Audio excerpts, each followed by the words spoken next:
한 제자가 스승에게 말했습니다. 스님, 저는 사람을 믿는 게 점점 두려워집니다. 스님은 차를 따르며 조용히 되물었습니다. 누군가가 자네를 저버렸는가? 제자는 고개를 끄덕이며 속을 털어놓았습니다. 가까운 이에게 배신을 당했는데 그 후로는 누구도 믿을 수가 없습니다. 스님은 말없이 찻잔을 내밀며 말했습니다. 이 차를 마셔보게. 따뜻한 차 한 모금에 제자는 잠시 눈을 감았습니다. 차 맛이 어떤가? 따뜻하고 편안합니다. 스님은 고개를 끄덕이며 말했습니다. 사람을 믿는다는 것도 이와 같다네. 처음엔 뜨겁기도 하고 식은 줄도 모르고 마시다 입이 데이기도 하지. 하지만 조심스럽게 천천히 마시면 따뜻함이 마음까지 번지지 않던가. 제자는 고개를 떨구며 말했습니다. 저는 너무 성급했는지도 모릅니다. 스님은 조용히 창밖을 바라보며 말했습니다. 사람의 마음은 변하고 약하며 때로는 자신조차 감당하지 못하네. 그래서 믿는다는 건 언제나 상처를 안고 가는 일이네. 제자는 눈을 감고 말했습니다. 그럼에도 믿어야 하나요? 스님은 찻잔을 다시 채우며 말했습니다. 믿음이란 상대를 위한 것이 아니라 나 자신이 상처 속에서도 사랑을 포기하지 않겠다는 선언이지. 그 말에 제자의 눈가가 붉어졌습니다. 한동안 침묵이 흘렀고 바람에 흔들리는 차양만이 방을 감쌌습니다. 믿음을 잃은 자리에 다시 사람을 놓는다는 것. 그것은 어리석은 일이 아니라 더 깊어진 연민의 시작이었습니다. 어느 날 한 신도가 성철 스님께 물었습니다. 스님, 사람에게 너무 실망했습니다. 그 사람이 내게 했던 말 다 거짓이었어요. 스님은 조용히 고개를 끄덕이며 말했습니다. 그래, 믿었던 말이 거짓이면 마음이 많이 무너졌겠구나. 신도는 울먹이며 말했습니다. 이젠 누구도 못 믿겠습니다. 말을 믿을 수 없고 행동도 다 가식 같고 그래서 이제는 혼자 있고 싶습니다. 그러자 스님은 이런 말씀을 하셨습니다. 믿음이란 사람에게 두는 게 아니라 그 사람을 바라보는 내 마음에 두는 것이네. 신도는 이해하지 못한 듯 고개를 갸웃했습니다. 스님은 이어서 말했습니다. 나는 늘 불자들을 믿지 않았네. 그들이 수행을 잘할 거라거나 실수하지 않을 거라거나 그런 기대는 하지 않았지. 신도는 놀라며 되물었습니다. 그럼 왜 그들을 받아주셨습니까? 스님은 웃으며 말했습니다. 그들은 나를 믿었으니까. 나는 그 믿음을 저버리지 않겠다고 내 수행을 더 정직하게 했을 뿐이네. 그제야 신도는 눈시울을 붉히며 말했습니다. 믿음은 기대가 아니라 책임이군요. 스님은 고요한 눈빛으로 말했습니다. 그래, 믿는다는 건 저 사람을 판단하는 것이 아니라 내 마음이 어디에 머무는지를 보는 것이네. 그날 신도는 혼자 절을 떠나며 중얼거렸습니다. 나는 이제 사람을 믿기보다 내가 사람을 믿고자 했던 그 마음을 더 귀하게 여기겠습니다. 삶이란 어쩌면 그런 연습인지도 모릅니다. 사람을 통해 마음을 배우고 실망을 통해 진심의 무게를 알아가는 여정 말입니다. 아난존자가 어느 날 부처님께 조용히 여쭈었습니다. 세존이시여, 왜 어떤 이는 믿음을 쉽게 저버리고 어떤 이는 배신 앞에서도 평온할 수 있습니까? 부처님께서는 빙그레 웃으시며 말씀하셨습니다. 아나나, 사람의 믿음은 뿌리가 다르기 때문이니라. 누구는 얕은 물가에 뿌리를 내리고 누구는 깊은 산속 바위 틈에 뿌리를 내리느니라. 아난이 다시 묻습니다. 그렇다면 사람을 쉽게 믿지 않는 것이 지혜입니까? 부처님은 대답하셨습니다. 지혜로운 이는 사람을 의심하지 않지만 그 믿음에 집착하지도 않느니라. 믿음이란 깊은 이해 위에 놓여야 합니다. 그 사람의 허물까지도 품을 수 있어야 하고 변화하는 마음도 함께 받아들일 수 있어야 진짜 믿음이 됩니다. 우리가 흔히 기대라고 부르는 마음은 사실 믿음이 아닙니다. 기대는 나의 뜻에 상대가 맞춰주기를 바라는 것이고, 믿음은 상대가 어떻게 변하든 그 안에 깃든 본래의 마음을 보려는 것입니다. 한 스님은 말했습니다. 사람을 믿는 것이 아니라 사람의 불성을 믿어야 한다. 그 말은 곧 이렇습니다. 지금 그가 하는 말이나 행동이 전부가 아니라는 것, 그 안에는 고요하고 맑은 본래의 성품이 있다는 것. 그래서 우리는 실망하면서도 다시 용서를 배우고 다시 믿고 또 배웁니다.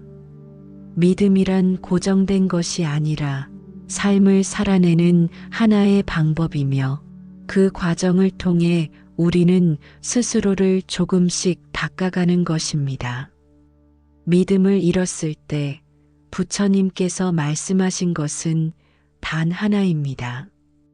그대 자신을 먼저 믿어라. 남이 아닌 나의 마음이 평화로워야 그 믿음이 다시 길을 찾게 됩니다. 한 노스님께 젊은 수행자가 물었습니다. 스님, 저는 요즘 사람을 대하는 게 너무 어렵습니다. 자꾸 의심이 들고 다가가는 것이 두려워집니다. 노스님은 조용히 정진하던 손을 멈추고 말했습니다. 그래, 마음이 다쳤구나. 사람을 통해 상처를 입었구나. 젊은 스님은 눈을 내리깔며 말했습니다. 예, 저는 누군가를 진심으로 믿었는데 그 사람이 제 등을 돌렸습니다. 노스님은 깊은 숨을 쉬며 이렇게 말씀하셨습니다. 그대는 지금 좋은 기회를 얻은 게야. 믿음이란 무엇인지, 진심이란 어떤 무게인지를 이제부터 배우게 되는 것이지. 젊은 스님은 고개를 들며 물었습니다. 그럼 어떻게 다시 사람을 믿을 수 있을까요? 노스님은 웃으며 말했습니다. 사람을 믿으려 하지 말고 그 사람을 향해 내는 나의 자비심을 믿게나. 그 말에 젊은 스님은 한참을 침묵하다가 말했습니다. 제가 낸 마음이 소중했다는 걸, 그것이 헛되지 않았다는 걸 이제야 조금 알겠습니다. 노스님은 손을 모으며 말했습니다. 그대가 낸 자비는 결코 헛되지 않네.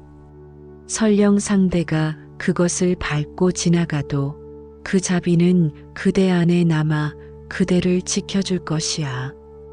상처는 믿음을 가르치고 믿음은 자비를 가르치며 자비는 결국 그대를 더 맑고 단단한 사람으로 만들어줍니다. 그 모든 길은 결코 남에게 있는 것이 아니라 내가 어떻게 나의 마음을 품느냐에 달려 있습니다. 사람은 믿지 않아도 괜찮습니다. 그러나 나의 자비는 믿어야 합니다. 사람에 대한 믿음이 깨질 때 가장 먼저 무너지는 것은 바로 내 마음의 평온입니다. 그 사람이 변한 것도 실망을 준 것도 사실이지만 그 일로 인해 가장 크게 흔들리는 것은 결국 나입니다. 부처님께서는 그런 상황에서 마음을 지키는 방법으로 관찰을 말씀하셨습니다. 마음이 움직이는 것을 지켜보라. 그 안에서 고요함은 다시 피어난다. 실망과 분노는 파도처럼 몰려오지만 그 파도를 휘감지 않으면 결국은 잠잠해집니다.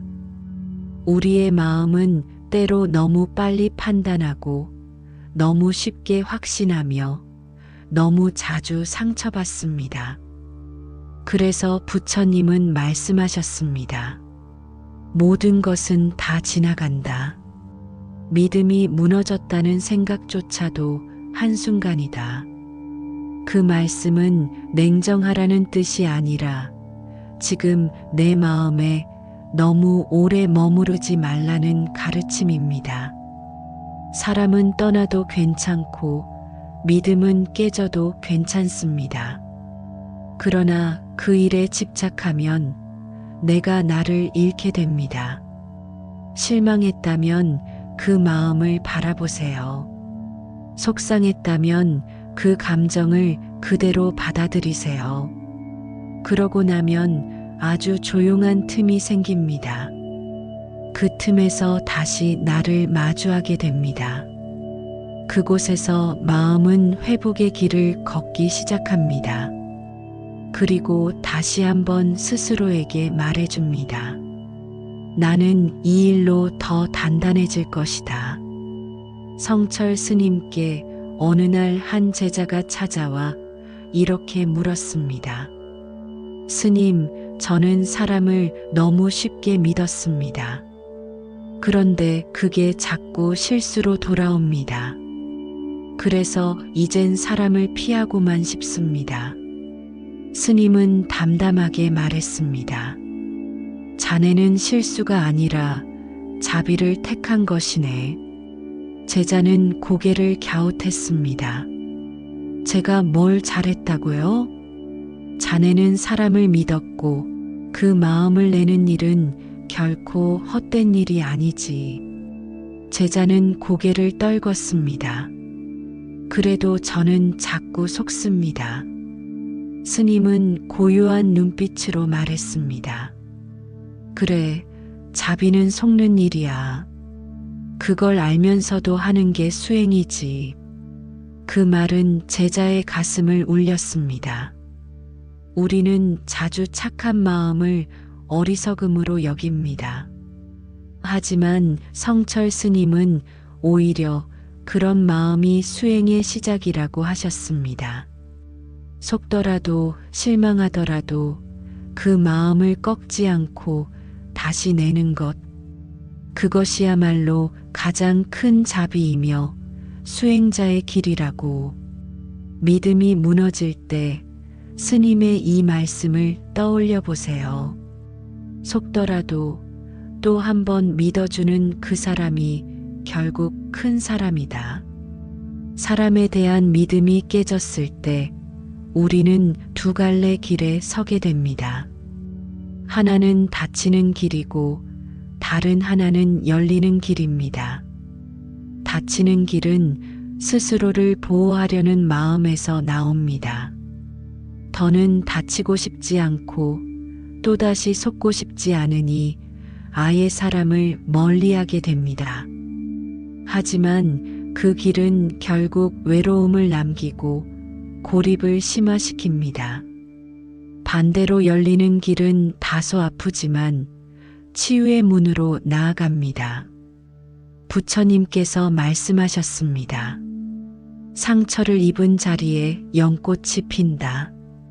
연꽃은 진흙에서 피어나듯 우리의 실망과 슬픔 역시 마음을 깨우는 자양분이 될 수 있습니다. 중요한 것은 그 아픔을 어떻게 바라보느냐입니다. 이 아픔을 통해 무엇을 배울 수 있을까? 나는 지금 어떤 마음을 내려놓아야 할까? 이런 질문을 던질 수 있다면 그 믿음의 상처는 언젠가 자비의 근원이 됩니다. 상처는 사람을 변화시키기도 하고 내면의 거울로 작용하기도 합니다. 내가 상처받은 만큼 타인의 상처에도 더 민감해지고 그래서 더 따뜻한 사람이 되어갑니다. 그것이 믿음이 깨졌을 때 우리가 가야 할 길입니다. 부처님께서 계실 때 한 여인이 찾아와 눈물로 호소했습니다. 세존이시여, 저는 남편에게 버림받았습니다. 믿고 모든 것을 바쳤는데 이제는 저를 외면합니다. 제 마음은 갈기갈기 찢어졌습니다. 부처님은 그녀를 조용히 앉히고 말씀하셨습니다. 그대는 지금 누군가의 행동에 마음을 온전히 맡겨버렸구나. 여인은 떨리는 목소리로 되물었습니다. 그런 제가 어리석은 것입니까? 부처님은 부드럽게 고개를 저으셨습니다. 아니다. 그대는 진심을 다했을 뿐이다. 다만 그 진심이 상대의 욕망에 맞춰졌기에 슬픔이 된 것이니라. 여인은 한참을 울었습니다. 그 뒤로 부처님은 매일 그녀가 올 자리를 비워두었습니다. 그리고 어느 날 그녀가 다시 찾아와 말했습니다. 세존이시여, 제 마음이 조금 가라앉았습니다. 이제 그 사람을 미워하지 않게 되었습니다. 부처님은 미소 지으시며 말씀하셨습니다. 그것이야말로 진짜 믿음이 깨어진 자리에 핀 자비의 꽃이니라. 상처를 곱씹으면 미움이 되고 상처를 관조하면 연민이 됩니다. 그리고 그 연민은 다시 나를 살리는 따뜻한 숨이 됩니다. 사람은 언제나 믿음을 배반합니다. 그것은 그 사람이 나빠서가 아니라 그 마음도 나처럼 불완전하기 때문입니다. 그 사실을 인정할 때 우리는 비로소 사람을 온전히 이해하게 됩니다. 믿음은 완벽한 사람을 향한 것이 아니라 불완전함까지도 껴안으려는 나의 마음에서 비롯되는 것입니다. 믿음이 무너진 자리에서 가장 먼저 해야 할 일은 손 놓기입니다. 우리는 흔히 이렇게 말하죠. 그래도 한 번은 더 믿어볼 걸 그랬어. 내가 너무 쉽게 포기했나 봐. 하지만 그 생각들은 종종 자책으로 이어지고 나를 또다시 같은 고통의 자리로 이끌기도 합니다. 부처님은 말씀하셨습니다. 붙잡지 말라. 놓아야 비로소 보이느니라. 믿음을 붙잡고 있으면 그 믿음이 깨졌다는 사실조차 받아들이지 못하게 됩니다. 오히려 손을 놓고 나서야 비로소 그 믿음이 무엇을 품고 있었는지를 알게 됩니다. 사람에 대한 믿음이 깨졌을 때 그 사람을 탓하지 말고 내가 쥐고 있던 기대를 바라보세요. 그 기대가 어디서 비롯됐는지를 보게 되면 그 사람과의 관계뿐 아니라 내 안의 미련도 정리되기 시작합니다. 기대는 늘 나를 중심에 두는 마음입니다. 내가 원하는 대로 되길 바라고 상대가 내 기준에 맞춰주길 바라는 것. 그것이 곧 상처의 원인이 됩니다. 부처님께서는 이런 말씀도 하셨습니다. 탐욕은 쥐고자 하고 지혜는 놓고자 한다. 지혜로운 이는 집착 대신 공허함을 안고도 나아갑니다. 왜냐하면 그 공허함이야말로 마음을 다시 채우는 바탕이 되기 때문입니다. 버림은 끝이 아니라 시작입니다. 비워야 다시 채울 수 있고 그 비움 속에서 진짜 나를 만날 수 있습니다. 성철 스님에게 한 제자가 조심스럽게 물었습니다. 스님, 저는 누군가에게 속았다는 생각에 너무 화가 납니다. 그 사람을 용서할 수가 없습니다. 스님은 조용히 걸레질을 멈추고 말씀하셨습니다. 자네는 그 사람을 미워하는 게 아니라 그 사람을 믿었던 자신에게 실망한 것이네. 제자는 눈을 크게 떴습니다. 저는 그를 진심으로 대해줬습니다. 그런데 그 사람이, 스님은 말을 끊으며 단호히 말했습니다. 그래서 놓아야 한다네. 자네의 진심은 그 사람에게 간 것이 아니라 그 진심을 낸 자네에게 남은 것이네. 스님의 말은 깊은 울림을 남겼습니다. 믿음은 사람에게 줬다가 돌려받는 것이 아닙니다. 진심은 거래가 아닙니다. 우리는 누군가에게 마음을 주면서 사실은 내 안의 자비와 사랑을 밖으로 꺼내보는 것입니다. 그 마음이 거절당했다고 해서 사라지는 것은 아닙니다. 스님은 마지막으로 말씀하셨습니다. 자네가 마음 준 그 순간은 이미 완성된 수행이었네. 그 사람의 행동은 그것과 무관한 일이야. 그러니 이제 놓게. 믿음이 깨졌다고 생각될 때 가장 먼저 해야 할 일은 그 믿음이 어디에서 비롯된 것인지 되돌아보는 일입니다. 그리고 그 자리에서 내가 어떤 마음을 품었는지를 알아차리는 일입니다. 그것이 스님이 말씀하신 비유는 믿음의 첫걸음입니다. 믿음이 무너졌을 때 우리는 종종 마음 둘 곳을 잃습니다. 어디에도 기댈 수 없고 누구에게도 쉽게 털어놓지 못한 채 혼자 속을 끓이며 날이 가는 경우가 많습니다. 부처님께서는 그런 고통의 순간에 돌아보는 지혜를 말씀하셨습니다. 마음이 아플 때 마음을 바라보라. 거기서 벗어나려 하지 말고 그 안으로 들어가라. 고통을 피해 도망가는 대신 그 마음을 있는 그대로 안아주는 일이 필요합니다. 사람은 누구나 실수합니다. 그리고 실수는 곧 그 사람의 마음이 무너졌다는 신호이기도 합니다. 그 사실을 이해하게 되면 상대의 잘못도 내 안에서 조금은 다르게 보이기 시작합니다. 신뢰가 깨졌다고 해서 모든 것이 끝난 것은 아닙니다.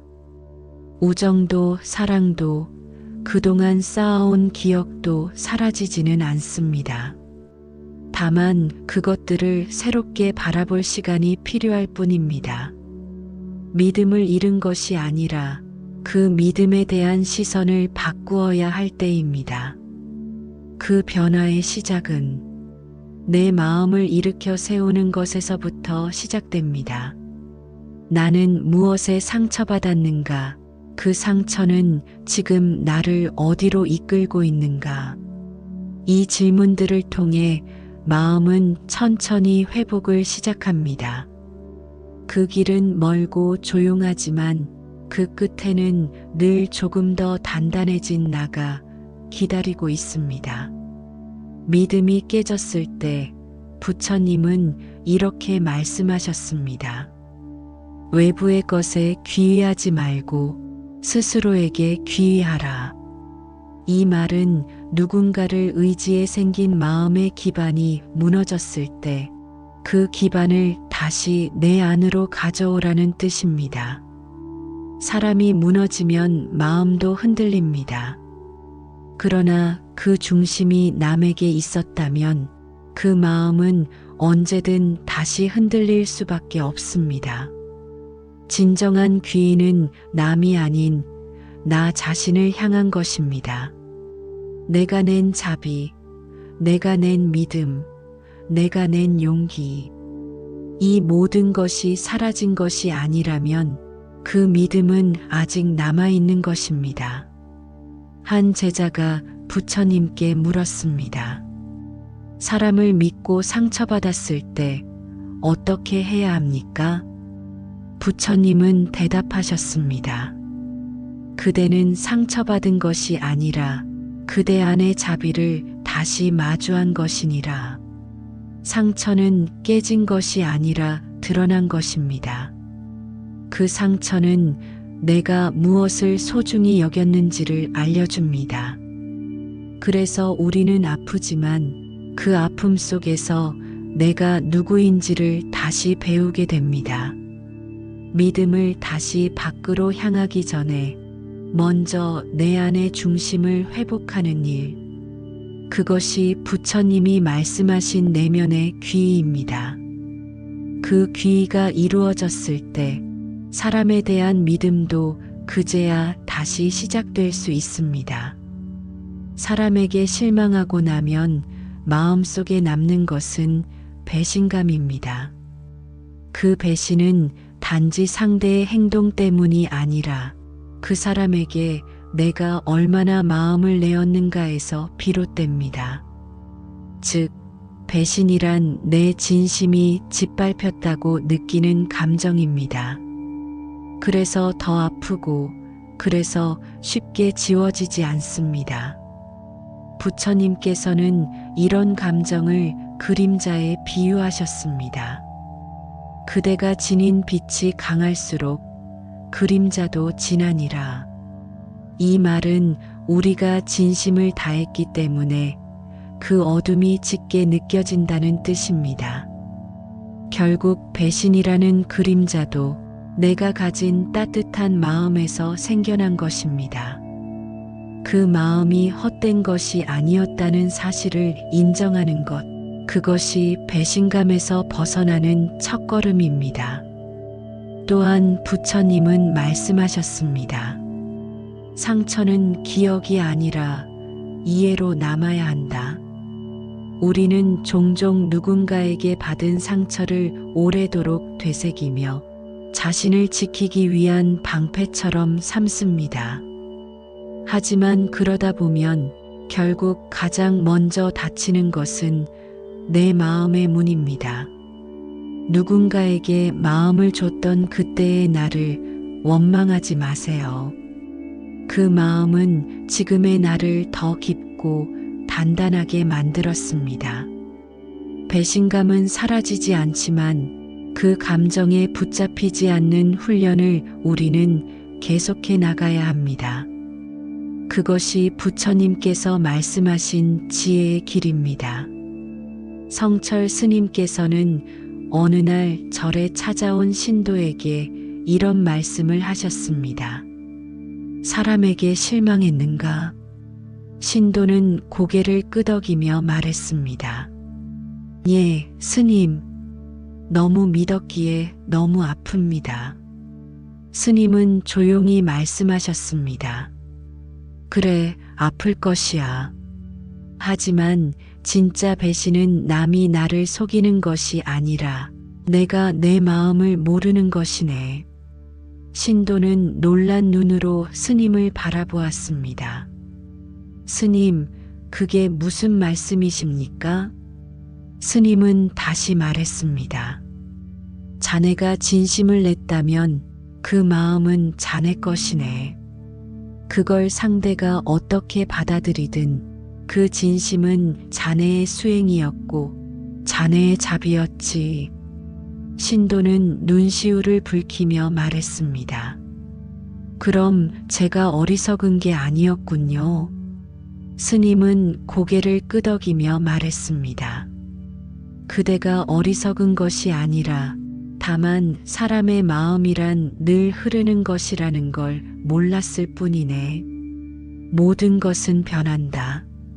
믿음도 사람도 감정도. 그 변화를 받아들이는 이가 수행자이다. 스님의 이 말은 신도의 마음에 깊은 울림을 남겼습니다. 진짜 배신이란 남의 행동이 아니라 그것으로 나를 부정해버리는 내 마음에서 비롯됩니다. 그러니 배신 앞에서 해야 할 일은 분노가 아니라 성찰입니다. 그 배신을 통해 나의 마음을 더 깊이 들여다보는 것. 그것이 진짜 수행이며 스님이 전한 참된 지혜였습니다. 사람에게 실망을 겪고 나면 우리는 흔히 다짐합니다. 다시는 안 속아. 2번 다시 마음 주지 않을 거야. 이런 다짐은 상처에서 자신을 보호하려는 본능적인 반응입니다. 하지만 부처님께서는 이런 다짐이 때로는 더 큰 고통을 부른다고 하셨습니다. 굳게 닫힌 문은 바람도 햇살도 들지 못하느니라. 다시는 믿지 않겠다는 마음은 상처를 덮는 일시적인 방패가 되지만 그 방패가 너무 두꺼우면 내 마음조차 숨을 쉬지 못합니다. 우리는 관계 속에서 다치기도 하지만 또한 그 관계 속에서 회복되기도 합니다. 사람에게 받은 상처는 결국 사람을 통해 치유되기도 한다는 사실. 이 점을 받아들이는 것이야말로 다시 살아가는 힘이 됩니다. 믿음을 거두는 것이 아니라 그 믿음을 어디에 어떻게 둘지를 배우는 것입니다.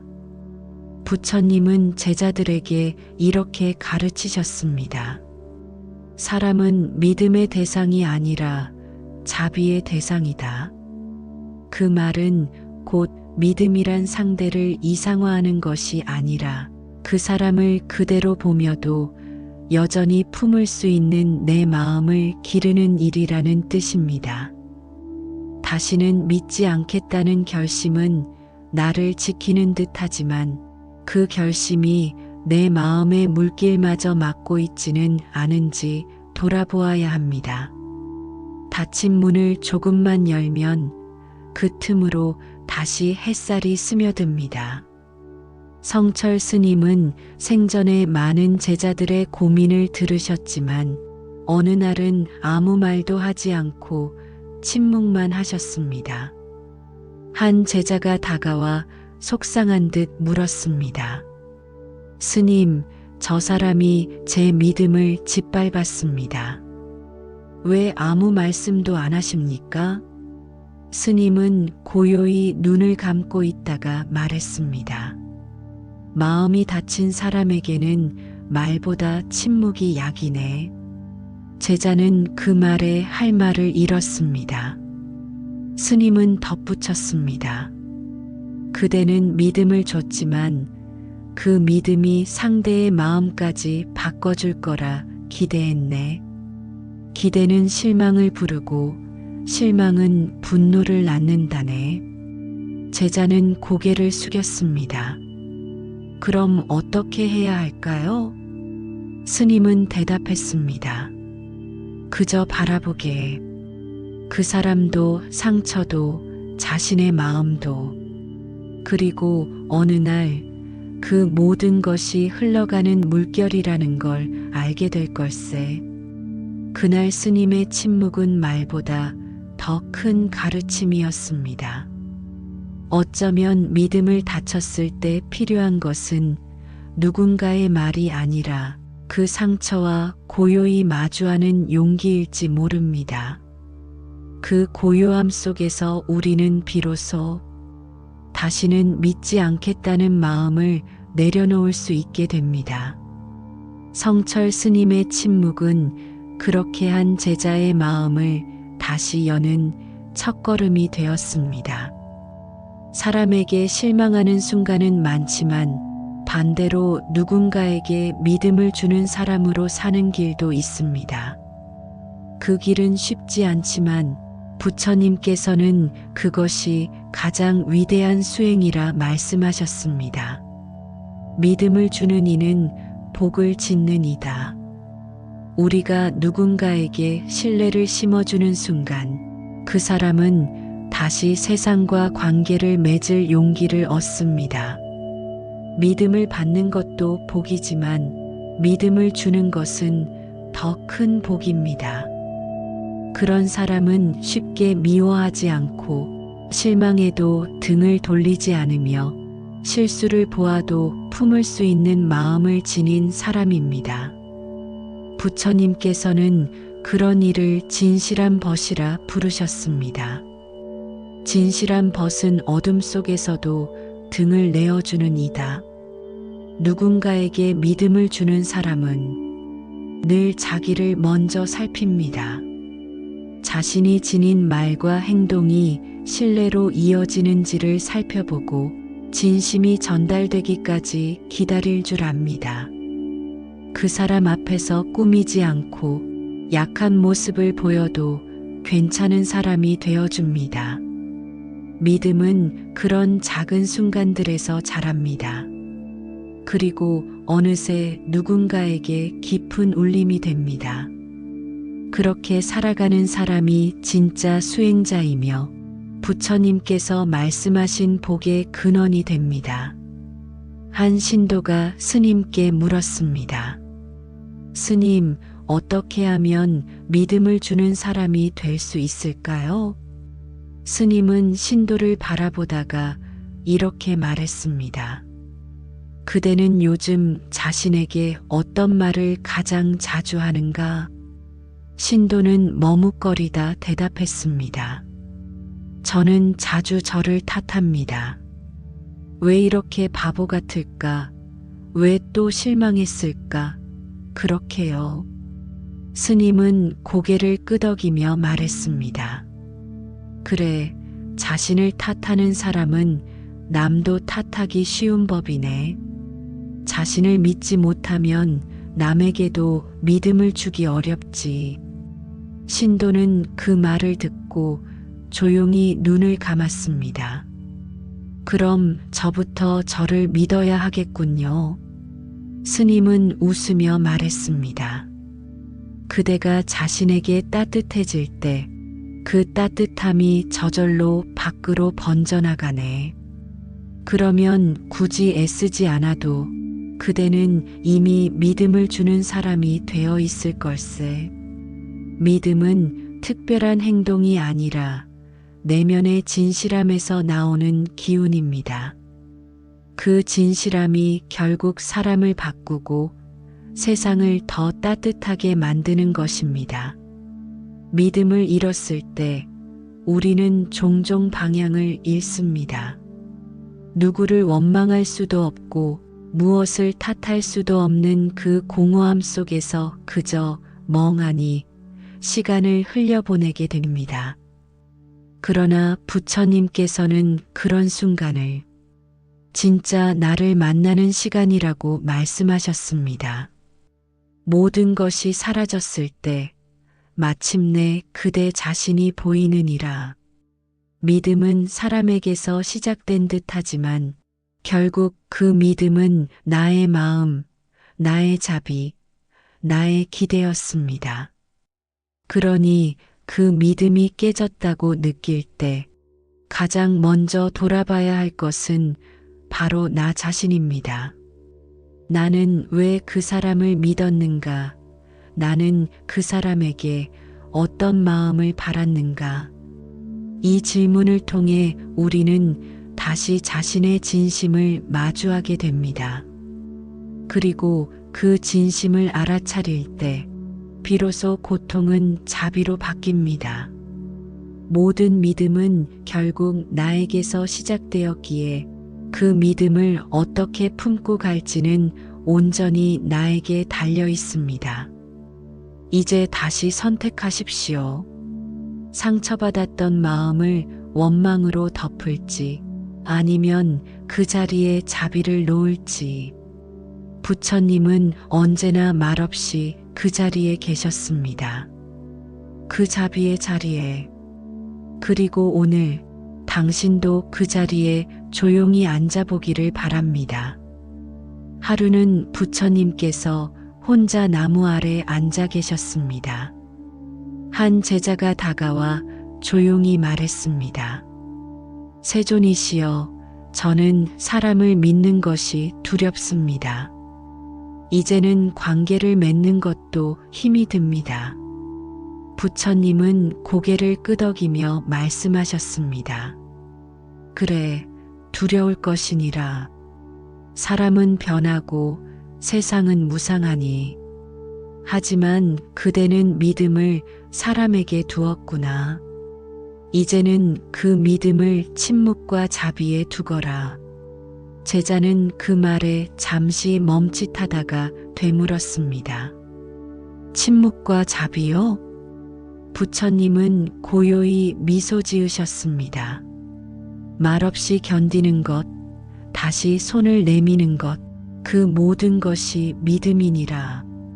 세상은 계속 흔들리지만 그 흔들림 속에서도 조용히 피어나는 믿음이 있습니다. 그 믿음은 닫히면서도 꺼지지 않고 흐르면서도 멈추지 않습니다. 그것이 부처님께서 말씀하신 진정한 믿음입니다. 사람에게 실망했더라도 괜찮습니다. 그 마음을 품고 다시 일어서려는 순간 이미 당신은 수행자의 길 위에 있습니다.